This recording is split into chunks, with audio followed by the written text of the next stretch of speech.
Ideal mesmo para o mundo atual seria fazer o ensino médio junto com o curso técnico, certo?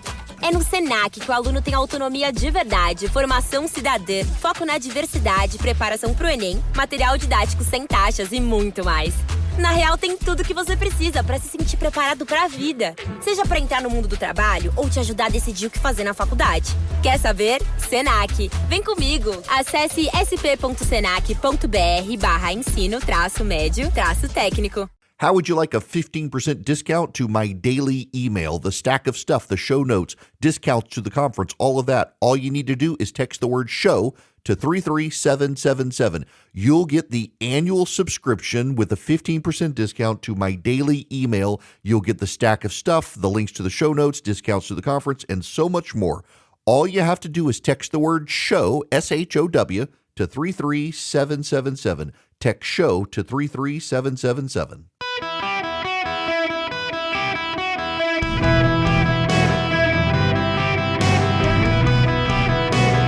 Welcome to the Eric Erickson Show podcast, Hour 2. Hello and welcome. It is Eric Erickson here across the United States of America. If you're just joining me, I'm here with you, but I'm also somewhere else. That's why I don't have a call screener right now. I'm also in another room, interviewing some children battling cancer, and I'll be right back with you guys here in a little while. But in the meantime, I'm technically pre-recorded right now, and it feels so I don't like to be pre-recorded, but occasionally I have to, and today I want you to know it because I want you to know what I'm doing.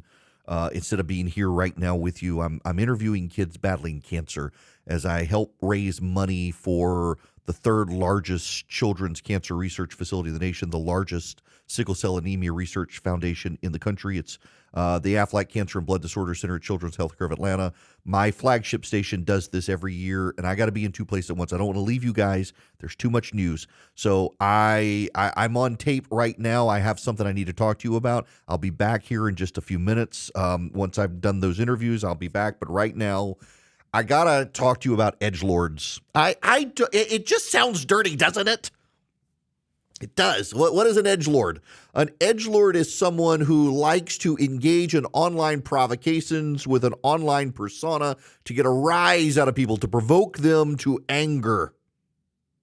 There's a lot of that online. Like I mentioned to you the other day, Twitter now lets you monetize your account, and a lot of people are trying to be super edgy on Twitter and spread conspiracy theories and things like that in order to make money. It incentivizes edgelording. And let's be honest here, Donald Trump is like edgelord in chief.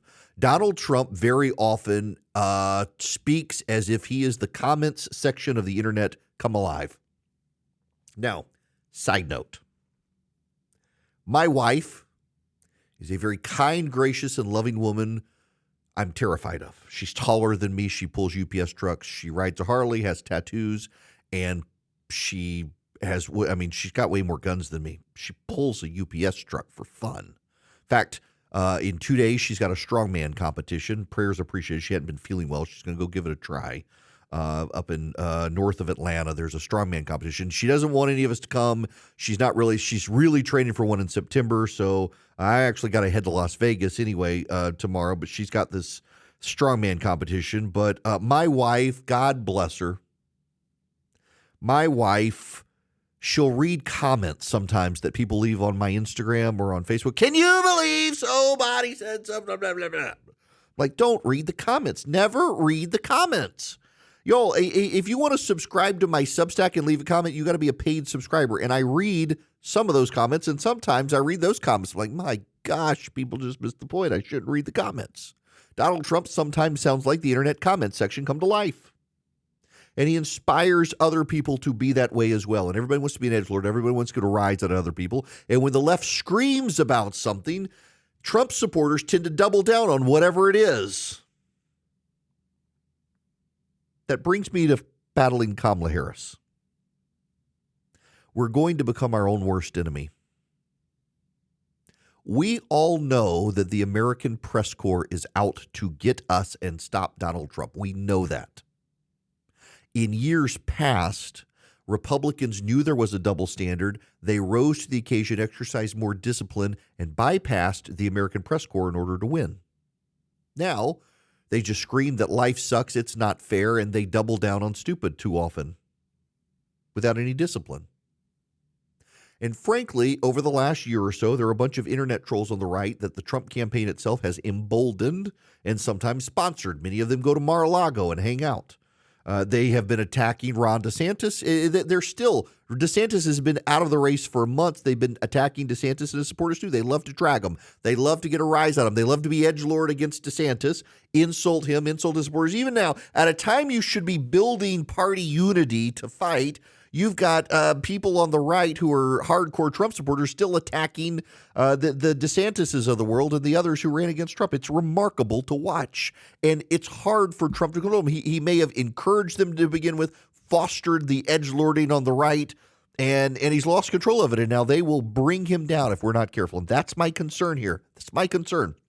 Let's talk about Kamala Harris and DEI. We all know, in fact, Joe Biden himself said that he was going to pick a non-white female candidate to be his running mate. He believed he owed the women of South Carolina, the black women of South Carolina, and he was going to get a black female to be his vice president. He originally flirted with having Stacey Abrams do it, the failed gubernatorial candidate in Georgia. She turned him down. He settled on Kamala Harris even after that debate where she eviscerated him for championing and perpetuating and collaborating with racists in the Senate. Tore him apart over it. And he picked her to be his running mate. And he did so because she was a black female. And he said that's what he was going to do. So the Republican response, fast forward to today, is, oh, she's a DEI pick. She's a DEI pick. And you know what? I think she is. I would say it in a different way, though, that Joe Biden needed to reward a faction of the Democratic Party that got him elected. That faction was black women, and she was there to reward them for their support. It's political patronage of a class of people more than DEI, but we all know what we mean. She was picked because she was a black female. Here's a problem with that. Here's a problem. Democratic focus groups. I'm not talking about your media focus groups. I'm talking about your Frank Luntz focus groups. I'm talking about Democratic focus groups. Democratic focus groups don't like, black voters don't like Kamala Harris. They don't. In fact, if you look at the CNN poll that has Donald Trump a couple points ahead of her, he's improved his position with black voters even as it became obvious Kamala Harris was going to replace Joe Biden. They don't like Kamala Harris. Why? Because Kamala Harris, to them, doesn't have an authentic black American experience. Her father is a Jamaican immigrant whose family owns slaves. Her mother is from India. Her father was a Marxist economics professor. No, I'm not making that up. Actual Marxist economics. That's what he taught at Berkeley. Her mother was a biologist and cancer researcher, and they were embedded within progressive politics in Berkeley in Oakland, California, where Kamala Harris was born. Kamala Harris had the upbringing of a progressive radical. She did not have the experience of a black woman in the South who was made to sit in the back of a bus, and then when Kamala Harris was born, by that time and that age, was still treated like a second-class citizen in many parts of the South. Kamala Harris never had that experience. And black women and younger black men recognize she did not have that experience. But you know what experience that many black Americans have, and I say this as a man so white I can't wear white socks because they disappear when I put them on. But you know one of the common experiences that a black person in the United States has when they get a good job? Oh, you must be the affirmative action pick. You must be the affirmative action pick.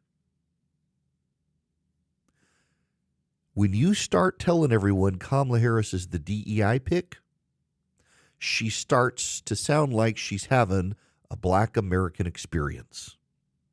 And all those black voters who don't really like Kamala Harris become very defensive because they feel like it's happened to them too. You go edgelording on Kamala Harris, that she slept her way to the top as Willie Brown's side chick, and even I've said that.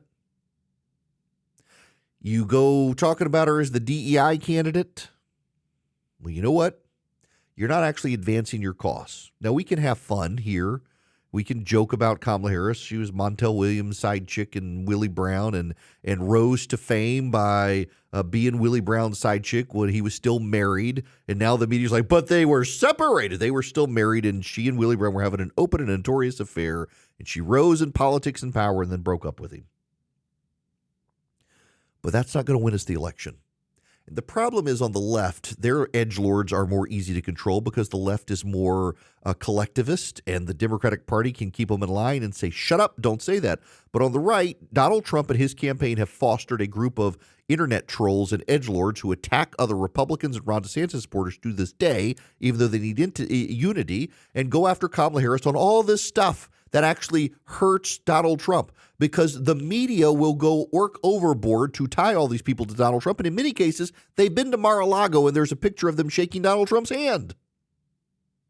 We got to exercise better discipline on our side and shut these people up as best we can. The media's going to tie him to Trump. And you can say, well, she is a DEI candidate. Shut up. Do you not understand that black voters are drifting to the GOP? And as you say stuff like that to be the edgelord and say, I'm going to speak truth to power, you're alienating people who might vote for Donald Trump and driving them to Kamala Harris. And this is going to be a close race, and you want every vote you can. So shut up. There are things you can say privately with your friends that you shouldn't be bragging about on Twitter and turning into the big issue. You know the big issue for Kamala Harris? The big issue for Kamala Harris is she wants to end the fossil fuel industry and force those people out of work. She wants to end fracking and thereby end the ability to mine lithium for her Green New Deal. She wants to use government force to force you to give up red meat. She wants to use the government to force you to curb your behaviors. Kamala Harris hates Christians and has prosecuted churches and has discriminated against Christians and argued that you don't have a freedom of religion in this country. You have a freedom of worship from 11 to 12 p.m. on a Sunday. Kamala Harris has argued that you should be allowed to come across the border and it not be a crime for you to do so illegally. And Kamala Harris has said when you do get here as an illegal alien, not only should you not be charged with a crime, but you should also be given free government health care. Kamala Harris has also said we need a conversation about whether domestic terrorists in prison for killing Americans should be given the right to vote while in prison. That's Kamala Harris's record. Those are the attacks on Kamala Harris. That's how we should be going after Kamala Harris. Saying she's a DEI pick does nothing to help us and only emboldens people to be defensive of her. Making jokes about her with Willie Brown, it's funny for us to say, I enjoy making the joke. But there are also some suburban women who think, well, that's really misogynist. There are also a lot of low information voters who rely on ABC, CBS, and NBC for their news.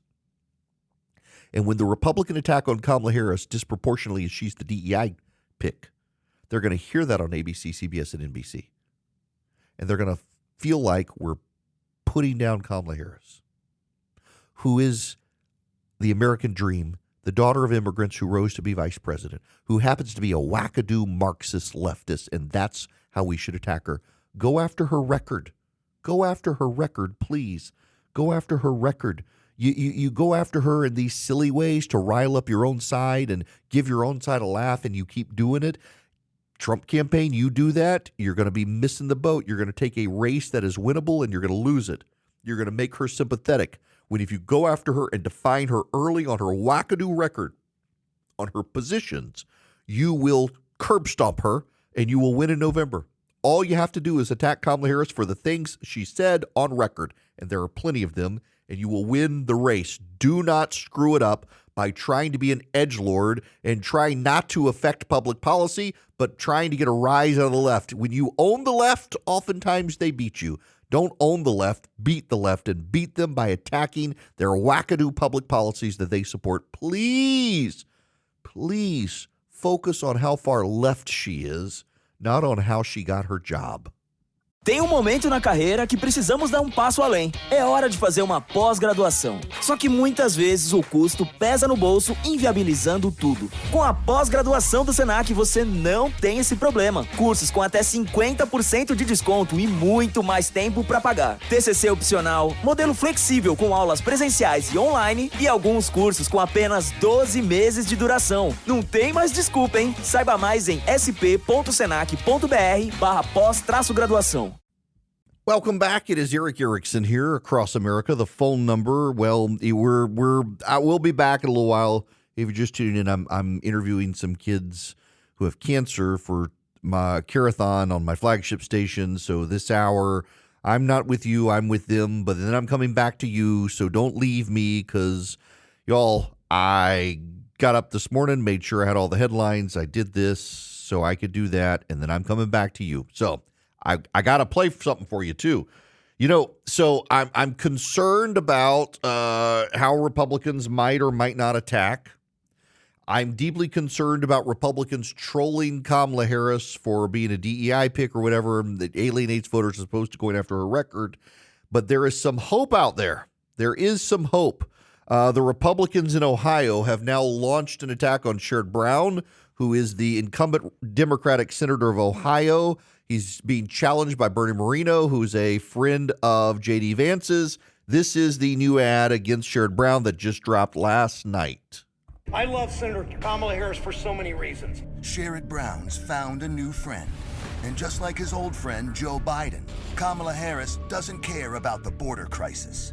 We have a secure border. And Sherrod Brown agrees. The border, it's not an emergency. Brown even voted with Kamala and Biden 99% of the time. I love Senator Kamala Harris for so many reasons. Sherrod Brown and Kamala Harris, new friends, same old radical agenda. That ad is paid for by Bernie Moreno. It's a good ad, and it's on the issues. It's on the border. It's why the Democrats are so defensive about Kamala Harris and the border. It's why they're so defensive about it. It's why they're claiming that she wasn't the border czar when she was the border czar, when they said at the time she was the border czar, and now they're denying it. By the way, that clip I played earlier from Newsbusters about showing the media before and after when they were willing to say she's the border czar, now denying it, I put that in my daily email this morning. The piece I send out in inboxes. If you haven't subscribed, if you text DATA to 33777, you can subscribe. You don't have to pay. If you pay, you get the stack of stuff. You get the show notes and so much more. But even the free subscribers got that piece this morning with that video embedded at the bottom from Newsbusters showing this. And you should circulate it. Show it to your friends. It is amazing how much the press is willing to lie about Kamala Harris to protect her in the same way they were willing to lie about Joe Biden. I mentioned GovTrack that CBS News cited showed that Kamala Harris was the most liberal senator in 2019. They've deleted that page that showed she was the most liberal senator at the time. They've deleted it. They've memory hold it. These people are willing to do this, and that's why Republicans need to have the sharpest attacks possible, the most precise attacks possible, to do the most damage with a media working against them, trying to lie for Kamala Harris. We can win this thing. We just have to be smart people about how we proceed. It's one reason I like groups like Americans for Prosperity. Americans for Prosperity is the largest grassroots activist organization in the country. They're the leading grassroots activist organization on the right as well, and they train conservatives to understand the issues. So when the progressives confront you, you've got all the facts and figures. You don't have to make it up. You know them. They have all the data you need to defend building a border wall and securing the border, on deregulation for small businesses, on school choice, all those things. All you have to do is go to americansforprosperity.org, and you can get it all there. It's a comprehensive organization. They have chapters in almost every state. You should sign up for your local chapter at americansforprosperity.org if you want to be involved in advancing freedom for families and advancing small businesses and limiting the growth of government and the tyranny of government. They're such a good organization, and they fight at the state level. They're a do tank, not just a think tank. They do write white papers, and they do have lots of research for you, but they're a do tank. They get into the states, and they do the business of the conservative movement. If you want to be a part of this movement, they've got chapters in almost every state. Go to americansforprosperity.org, americansforprosperity.org. Be a part of Americans for Prosperity, and you'll be a more effective conservative activist advancing freedom. Esse podcast é um oferecimento de Samsung Galaxy AI. E sabe o que mais ele te oferece? Que tal uma nova maneira de buscar na internet a partir de fotos ou do que está na sua tela? Fácil, fácil. Viu? Circulou? Encontrou. Ou quem sabe um assistente de notas para gravar reuniões, transcrever gravações e organizar, produzindo resumos eficientes. Tem tanta coisa que o Samsung Galaxy AI pode fazer por você. Clique aí no banner para descobrir o que. Galaxy AI, a inteligência artificial nas suas mãos. Welcome back. It is Eric Erickson here across America. Y'all, I'm so glad to be with you, and it's going to be the golf segment now. Just no. Bear with me on this one.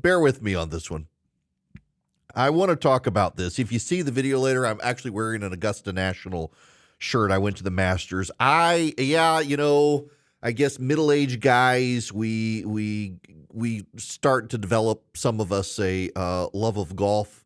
I saw someone the other day that they put up he was on Instagram, that when you get to your 40s, you either dress like you are headed for a hike on the Appalachian Trail or like you're going to play golf. And I am definitely in the going to play golf camp. And I love playing. Y'all need to know I'm terrible. I'm actually a bad golfer. I have gotten better. There's a golf pro up in North Georgia, in Cartersville, Georgia. His name's Kyle Morris. I've been to really fancy golf courses in this country.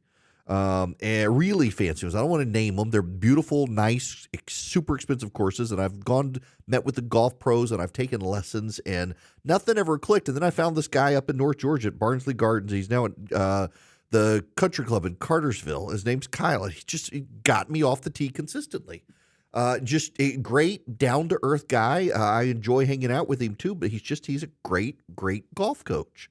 But it's a hard game. When I was a young lawyer, I got very good at drinking beer and not very good at golf. I worked at a law firm where you were almost expected to play golf, and I was like the only one, male or female, who didn't. And in law school, I would hit golf balls with friends of mine. We would go out, we would play. A buddy of mine one time, Dickerson, if you're listening, he's a lawyer up north of Atlanta, literally hit a bird. Like, we saw an explosion of feathers. It was like something out of a comedy. He hits this golf ball and just poof, this explosion of feathers, killed a bird. It was hilarious. But nonetheless, yeah, it actually, come on. There's something, I can't believe you think it was funny. When you're hitting a golf ball and you just see, boom, it looks like the 4th of July, except it's feathers and fireworks. Yeah, it was kind of funny, actually. One in a million shot. Nonetheless, I digress.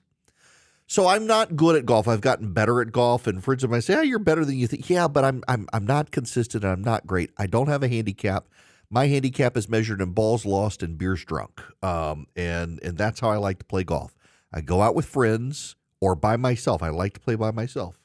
Have a couple of beers or some bourbon, a cigar, and I just unwind. I turn off my phone. I don't want to be bothered.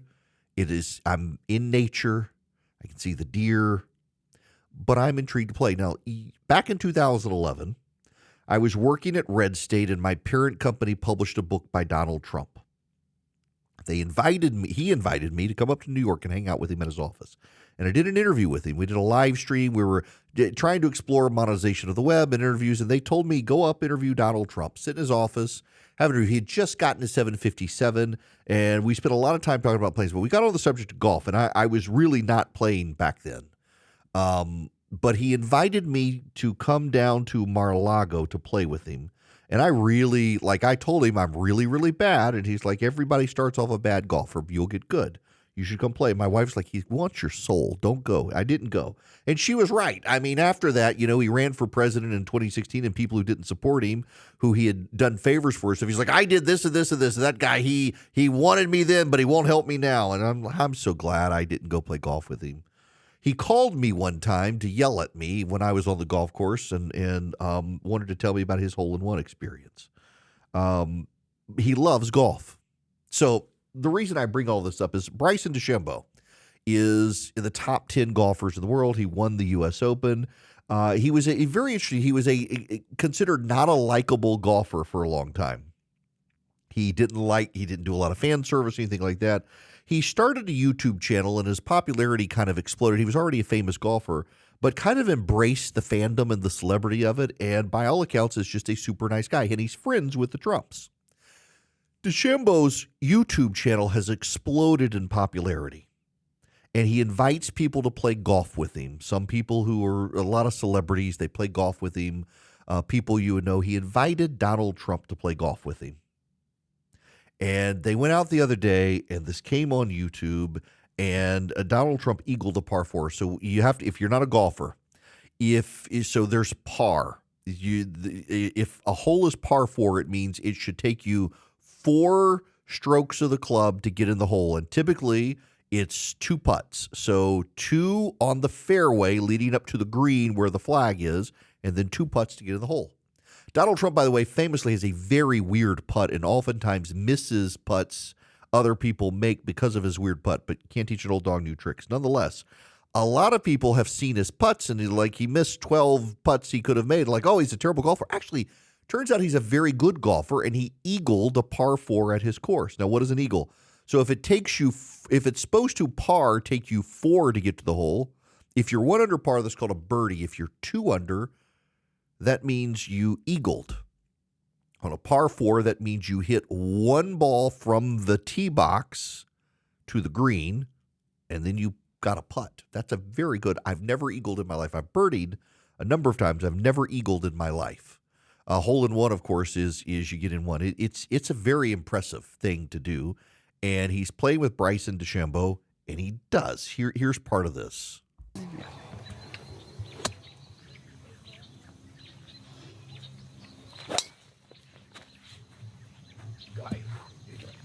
Oh, yeah. Get up there. Get up. Yes. Yes. Way to go. That way, partner. Do I even have to hit? Oh, my gosh. Okay. He was walking it in. 7-iron.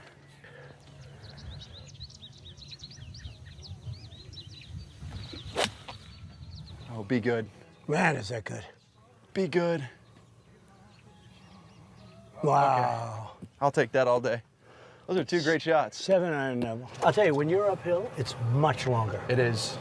You know, it's But you hit a great drive there. I played it like 220. Yeah. That was kind of my thing. 210 to play 220. Do a nice drive around the green. Should be good. And then I had a nice 7-iron up there. You've hit it inside me a couple times today, actually. This could be, but I don't know. Yeah, we'll see. Oh, look at that. Yeah. I think you might. Those are 2 good ones. It was more. It was more at the pin, but I think you might be closer. Can you believe that? Who's closer? Oh my goodness! What a shot! Nice. That's great. Well, eagle opportunity. Yeah. Let's get it back. Wow, look at these shots. Who's inside who? I think the president hit it inside me. This is one of the greatest shots I've seen in a long time. Drove it to 4 feet. That's unbelievable. There you go. Nice. He just walks off like a boss. Walked off like a boss, making eagles on par 4s. So what's interesting here, he made an eagle on a par 4. It's a very good shot, and he's played against the number 9 golfer in the world. They teed off from the same location. And as an aside, I gotta say, Trump owns the course, and he's just driving that golf cart everywhere he wants. He's up on the tee box. He's driving through the grass. Doesn't matter. You can't stop him. He's driving wherever he's driving. But he and DeChambeau, the number 9 golfer in the world, hit from the same spot, and Trump eagles it. What's remarkable here, it's not the golf. Trump's a good golfer. What's remarkable here is the people on the left are like, oh, my God, he sucks. What a horrible golfer. And I hate DeChambeau now. I can't believe I rooted for him. How dare you? Know, when everything is political,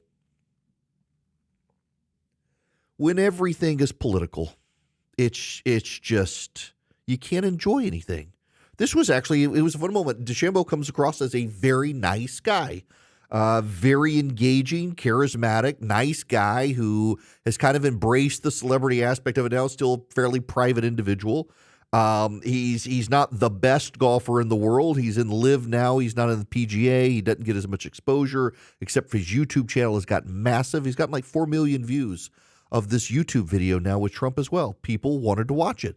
And I just find it so, basically, you've got to be a miserable person to watch two people, and by the way, you should know one of the criticisms is that Donald Trump comes across as likable. Yes, that's it. One of the criticisms is that Donald Trump comes across as likable.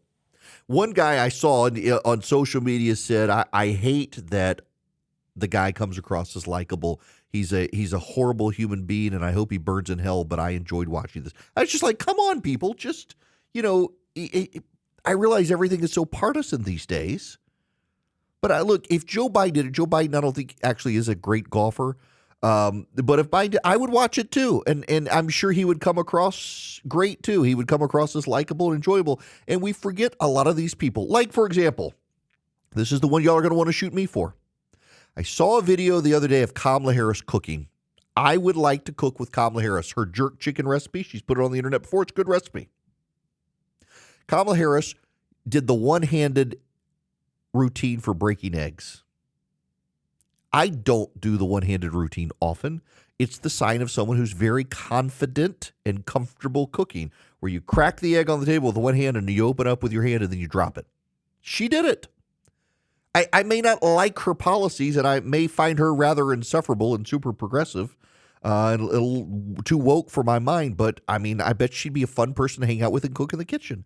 And the fact that we're not supposed to say this anymore. The people on the left get mad at me, say nice things about Donald Trump. People on the right get mad at me for saying nice things about a Democrat. Y'all, there's a sphere for politics, and it's not my fault it's expanded out of the sphere, and I refuse in my life to accept it that far in the field. Some people, you should be able to hang out with someone who disagrees with you on politics and find common ground and build a relationship with people. You're never going to convert them to your side unless you can be friends with them. But the fact that people can't watch Bryson DeChambeau and Donald Trump play golf and interact, and Trump comes across as a down-to-earth, likable guy who really probably loves golf more than anything else on the planet. It's just, I feel bad for the people who can't look at that and say, well, that was fun. More of that sort of content. More of that wholesome content. Instead, people are like, you're normalizing Donald Trump. You're making Donald Trump look likable, and shame on you for doing that. No, shame on you for not being able to look at that and say, okay, yeah, he comes across as likable. That was fun to watch. I enjoy that content. I'm going to subscribe to Bryson DeChambeau's page because I think if he can hang out with people like that and have a good time, well, then he's probably a nice guy, and that was enjoyable content, and maybe I can learn something about a game I don't understand. I myself want to get better at golf. He's like, DeChambeau is a real student of golf. He's even gotten to the point where he's got his clubs were 3D printed and all of the same length and stuff. He's a real engineer, they call him. He's got an engineering background. I'm fascinated by that. I would, there was a time where I started following more preachers on Twitter because the politics got too much. Now all the preachers have gotten too political, so I've started following more golfers. And following the golfers are great because all they do is talk about golf. And that's great with me. I'm a member of something called the Broken Tea Society, and it's a bunch of golfers, and a lot of them are on the left. It doesn't matter. Everybody talks about golf. Nobody talks about politics, and it's fantastic because life is too short to be completely consumed all the time with politics, and too many people are. So good for DeChambeau for doing that. I encourage you, if you've got YouTube, go watch it. Bryson DeChambeau, his YouTube channel. He's got this playing golf with President Trump, and it's actually a very, very enjoyable thing to watch. It was very fun.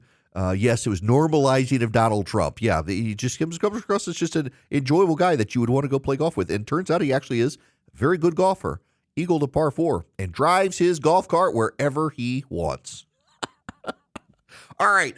Y'all, I want to talk to you because you got college coming up or high school coming up for your kids, and they may need a computer. Can I recommend Vision Computers to you? And I don't care where you are. If you're listening out on KSTE in Sacramento, if you're listening up in WICC up in Connecticut, it doesn't matter. Vision Computers can take care of you. You can call them and say, here's what my kid needs. They're going to college or senior in high school. They need a computer that's going to last. They need, what is a GPU? I have no idea. Vision can take care of you. They'll build you a machine. They'll save you money. They'll get you your machine to you.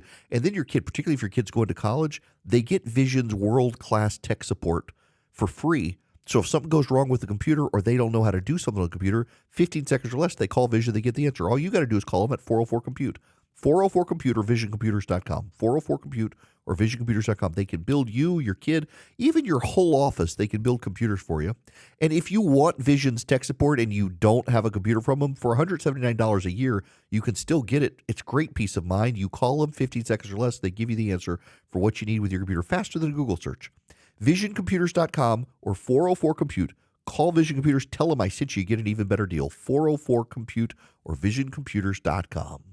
Você ama ter mais flexibilidade para estudar? Use a sua nota do Enem e venha para Anhembi Morumbi. Aqui você pode escolher qual modalidade se adapta melhor à sua rotina: presencial, semipresencial ou ensino à distância. Tudo com uma metodologia inovadora e prática desde o início do curso. Descubra por que milhares de alunos amam estudar aqui. Acesse anhembi.br e garanta a sua vaga mesmo antes do Enem. Anhembi Morumbi. Aqui tudo acontece. Why, hello. So I'll be back live with you here. But if you're just tuning in and you would like to you got to come to Atlanta. I'm not coming to you. And you want to drink my bourbon. So if y'all have not heard, I got a lot of new listeners. I forget. We've got like several million people who listen on a daily basis now. Around the country. And when I first got started in radio, I like Miller Lite. Beer snobs, whatever. I'm not an IPA guy. I like my Miller Lite. I like Yingling, I like Miller Lite. Miller Lite's what I have at the golf course. There are a couple I like lagers and pilsners. Don't like IPAs. I'll have a Sweetwater 420 on occasion, but I'm not a big IPA fan. But I mentioned on radio one time I discovered I like small batch bourbons. I'm not like I'll drink Maker's Mark, but it's not my favorite. I'm definitely not a Jim Beam or Jack Daniels guy. People started sending me bottles of bourbon. They all said, try this one. My go-to is Basil Hayden now, for the record. I like Basil Hayden. It's what I go to. The Basil Hayden Toasted in particular is fantastic. But now I've got a several hundred bottle collection of bourbon. And every year I do this fundraiser with my flagship station, WSB, for the Aflac Cancer and Blood Disorder Center. It's one of the top 3 cancer research centers for children in the nation, and it happens to be in Atlanta. And one of the things I auction off for $500, you and a friend can come drink my bourbon and eat my barbecue. And if you're interested in doing that, you got to get to Atlanta. And I can't remember when the date is. It's like September, I think, maybe October. But you can call 888-750-2772 and say, I want to come drink Eric's bourbon. I'll give you $500. So now listen, I realize some of you far across the country, you're not going to be able to. If you want to support one of the leading cancer research centers for kids in North America, call 888-750-2770, make a donation. But let's say you're listening up in Rome, for example, or up in God's country in Clarksville. I know you guys in Rome think you're God's country too, but you're over in Athens or you're down in Vidalia or somewhere listening, and you want to make your way to Atlanta and have my bourbon, 888-750-2772. Call them. Now, listen, particularly if you're in the Southeast, if you're listening if you're listening up in North Carolina, you're in Southern Pines, you're in Pinehurst, you can come down too. Y'all can come down here. 888-750-2772. It's a word that it really is just a worthwhile cause, fighting childhood cancer. And it's one of the top 3 research facilities for children's cancer in North America, number 1 for sickle cell anemia. So